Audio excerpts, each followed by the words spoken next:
there's this other issue, too. Earlier this week in Parliament, we saw, and everybody in the media feted it. They said, oh, how wonderful. Anthony Albanese and Peter Dutton stood up together, one on each side of Parliament, and condemned universally Adam Bant and the Greens for the way they have played footsie with anti-Semites. Now, that's all great, but here's the thing. When push comes to shove, the Liberals had a motion put up by Julian Leeser, who we can talk about later, but Julian Leeser said, we want to have a motion, a suspension of the orders, so we can put a motion up to have an inquiry into anti-Semitism, specifically on university campuses. And we've seen all of the horrendous stuff, not just the encampments, but also, classrooms stormed by protesters. We've seen professors denying the rapes and the horror committed by Hamas, and yet, the Labour government, they said, no, we're going to block that motion. And not only did they block the motion, but it came up on Thursday morning in Parliament. On Wednesday night, Anthony Albanese flew to an ACTU event in Adelaide and didn't even come back before then, so he didn't have to be there. It's just a disgrace and on top of that Labour has to not be able to talk about anti-Semitism without also saying, Islamophobia and other forms of racism. It's like, no, come on, guys. This is where the problem is. Own it. But well, exactly. I'm going to pick up on what you were saying, Rita, about the ICC.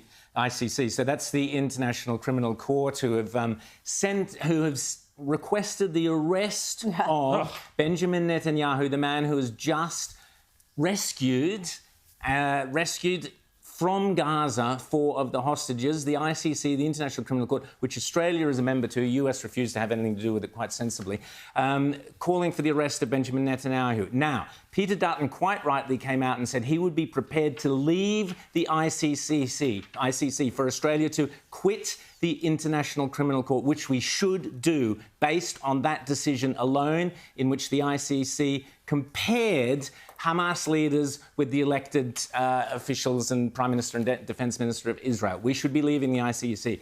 But Albanese and Penny Wong, or rather Penny Wong, came out and said, no, we've got to support the ICC. And so have, as Rita said, Bridget Archer from the Libs and a majority of the Teals. Here's the letter. I've shown you the letter before. Remember the letter I've shown you where the Teals all called for UNRWA, who, by the way, have now been declared a terrorist organisation by the Israeli government, to be refinanced. That was all of the Teals signed that letter, including Allegra Spender. The second letter, which has just come out this week, is a letter where the Teals, the majority of the Teals, but I note not Allegra Spender, have come out and called for understanding of the ICC, as Rita was saying, basically support the International Criminal Court. So there you have your crystal clear choice. And those Teals that support the ICC, Kate Cheney in Curtin in WA, Monique Ryan in Kooyong. I'll be going through the rest of them in Clown Show later on. But you now know the Teals stand, the majority of them, with Penny Wong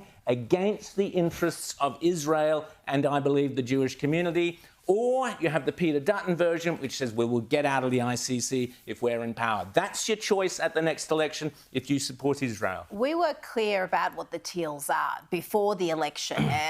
If you want to vote for them, but don't fool yourself into thinking there's some sort of liberal alternative. These are people who are left of Labor. They're Greens. They're a different shade of green.